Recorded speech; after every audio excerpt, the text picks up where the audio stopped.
Had I learned some of the things that I'm going to talk about in this video sooner, not only would I be sat here with much more money, but it would have saved me hundreds, maybe even thousands of hours scrolling through Reddit, going through YouTube videos, exploring this sort of stuff and working it out for myself. And in this video, I'm going to share with you the 7 money lessons that I wish I knew sooner. I'm going to split these money lessons into 2 categories. The first category we're going to talk about is saving and investing. So that's where we try and keep, and more importantly, try and grow our money. The second category is all about spending money and how we can maximize the money that we inevitably have to spend every single month. We're going to start with lessons that I wish I learned sooner around saving and investing. So the first money lesson that I wish I learned sooner is that we should start investing as soon as we possibly can. I read a book many years ago titled Money Master the Game by a guy called Tony Robbins. It's a huge book. I don't think you need to read it personally because it can be summarized in a few lines. If you invest your money into an index fund like the S&P 500 regularly over a long period of time, there's a good chance that you're going to have a large amount of money at the end of it. I read this book when I was probably 20 to 21 years old,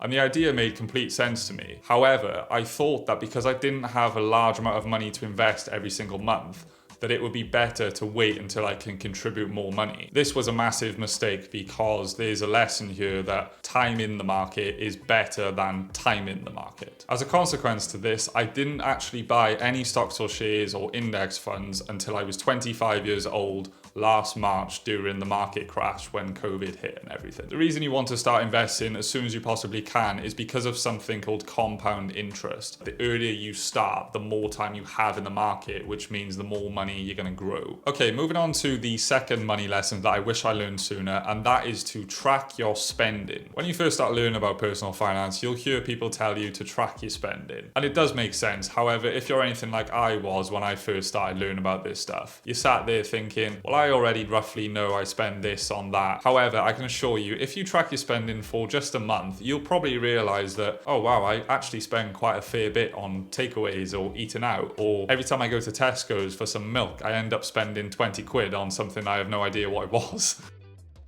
I now have a spreadsheet, of course I do, I'm an analyst, where I track every monthly bill that I have and I budget things that vary, so food, petrol, etc. This allows me to work out, after all my monthly bills are paid, how much do I have left? There is software out there which now does this for you, however I've just stuck with my trusty Google Sheet. I know you may be like I was before I started tracking my spending and think you know where everything is going. However, I can assure you there's probably a few things that you're not quite aware of, and I would encourage you just to do this for a month or two, and after that you don't need to because you roughly know. Whenever you get a new bill or whenever you add something to your monthly payments, just put it into your spreadsheet and then everything will just auto-populate. The lesson here is to track your spending, as it will allow you to plan your monthly expenditure, and more importantly, you'll be able to see how much money you have available to save and invest. Lesson number 3 that I wish I learned sooner is that it's important to automate your investments and your savings. I used to find myself at the end of every single month, I'd have money left over and I'd be sat there thinking, oh, well, I could do this with it, or I could invest that, or I could save this. There was too much decision fatigue. What I would really recommend you do is to automate your savings and your investments, just like any other bills that you have going out of your account. Now, obviously, if you are going to automate your savings and investments, it's important that you know that you can afford them. This is where tracking your monthly expenditure in lesson 2 comes in, because you won't know how much you can afford to save and invest unless you have a very good idea of what you spend every single month. But this works really well if maybe you're in a situation where you know you want to buy a house, or you know you want to invest in this index fund every single month, and you automate it so that on the 10th or the 12th, £200 goes into your ISA, or maybe £100 goes into an index fund. Then if you do have money left at the end of the month, then you can do what you want with it, and it's a nice problem to have. The lesson here is to automate your savings and investments because it keeps you disciplined, and as we know with saving and investing, consistency is the key. Now we're going to move on to the second category that I mentioned, and the lessons that I wish I learned sooner with regards to spending money. We all know that we're going to have to spend money every single month, so in my opinion, we should be trying to maximize this to the best of our ability. Okay, so lesson number 4 here with regards to spending money is thinking credit cards are automatically bad. Now, I will preface this by saying that if you're going to take out a credit card to buy things you can't afford and then carry a balance every single month to buy things, I think they are probably bad, and I would suggest that you avoid them. shouldn't. However, I've learned that putting purchases on a credit card every single month is a great way to build your credit score. It demonstrates to a lender that you can actually borrow money effectively and pay it back. People seem to get really funny about credit cards and just automatically dismiss them as, oh no, it's debt, I don't want debt. However, people are more than happy to like take on a car payment or a payment for something they can't afford, and they see that differently from being a credit card when in fact that's just a loan, which is also like a credit card. But anyway, so the way I would recommend you do this is just open a credit card, put some things that you would normally buy every single month. Like, you know, you're going to buy food, so maybe put your food bill on your credit card and then just pay it off every single month. You can set a direct debit in your bank account so that it just comes out the next month. And what this does is show that you can borrow money effectively. There are loads of websites that can track this for you, like clearscore.com is what I use, and you can see every single month your credit score increase or decrease. And the other thing I like about a credit card is that it gives you the added protection that a debit card doesn't. So if something does go wrong with your purchase, you can just ring the credit card company and they'll cancel it for you pretty easily. There's also some other benefits of having a credit card, that you can get things like travel insurance, which is also really helpful, and you can more importantly get things for spending your money, which brings me on to the fifth lesson, which is getting something in return for spending your money. This one annoys me, as I think back years ago when I was maybe making some big purchases like a laptop or a holiday, and I wasn't getting anything in return for my spending. So now there are two things that I look for whenever I'm spending money online. We all know that retailers are struggling with Amazon, and Amazon are basically destroying people. So I'm always looking for a discount on the thing that I'm buying. I've noticed this recently, that a lot of retailers online will give you 10% off just for signing up to their mailing list. And then obviously, you know, you just unsubscribe like everyone else. 10% off on big purchases is actually really helpful, and it's better than nothing. The second thing, and I'm not going to go into too much detail on this, but I'm always looking at, can I get cash back or can I get air miles for my purchase? So I have an American Express card, which is free. You can get one as well. I have had the paid ones in the past, but now I'm back on the free one. And I get air miles for whenever I spend money using it. And you can also use the British Airways e-store, which gets you points for just making purchases that I would make anyway. So it's not quite as simple as that, but maybe I'll do another video another time about this. My point is that we should be trying to get cash back or air miles or just something in return for spending our hard-earned money. The sixth lesson that I wish I learned sooner is that if you buy cheap, you're probably going to have to buy twice. This recently became apparent when I moved house with my girlfriend and we had to buy some bedroom furniture. We bought some wardrobes and some chest of drawers for the bedroom. For those of you who've ever moved house, you know that it's a stressful time and there's just money going everywhere. And we couldn't afford to spend a huge amount on these things, so we kind of cheaped out on them, and I just regret it so much. They're absolutely terrible. Like, these drawers are tiny, the wardrobe's crap. I look back now and I think, right, yeah, this is a lesson here. If you buy cheap, you're gonna buy twice, because we're gonna have to buy these things again. I'm really into tech and gadgets and kind of all that kind of stuff, which you can probably tell from my desk. And I've definitely learned over the years, if you buy cheap in that area, you're gonna have to buy twice. I've had numerous keyboards over the years where I couldn't quite afford the Apple version, so I bought like the Amazon version for 20, 30 pounds, and they're never as good. The lesson here for all of you is that if you can afford to, it's better to buy something expensive and use it for years as opposed to buying cheap, which will inevitably mean that you buy twice. Okay, so we're on to the final lesson that I wish I learned sooner about money, and that is to try not to sweat the small stuff too much. Buying yourself that coffee or buying that notebook in town that is a bit overpriced, but it looks nice and it feels nice to write on. I'm speaking here from personal experience.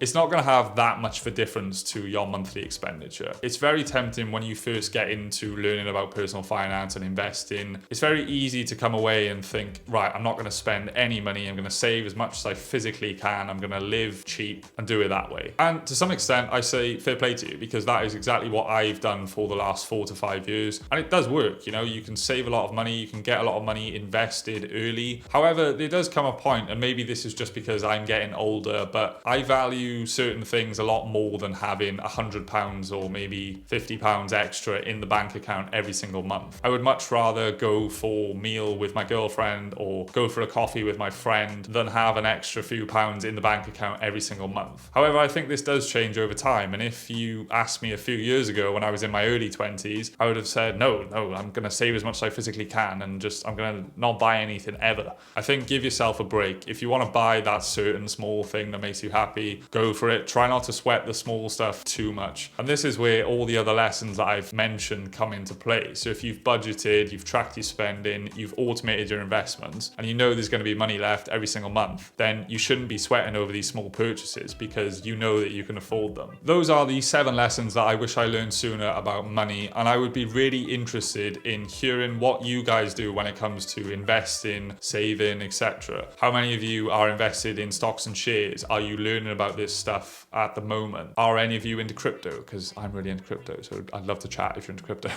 Let's talk about investing down below in the comments. If you want more videos like this, I really enjoy talking about this stuff, so let me know as well. Thanks very much for watching. Take care, and I'll see you soon.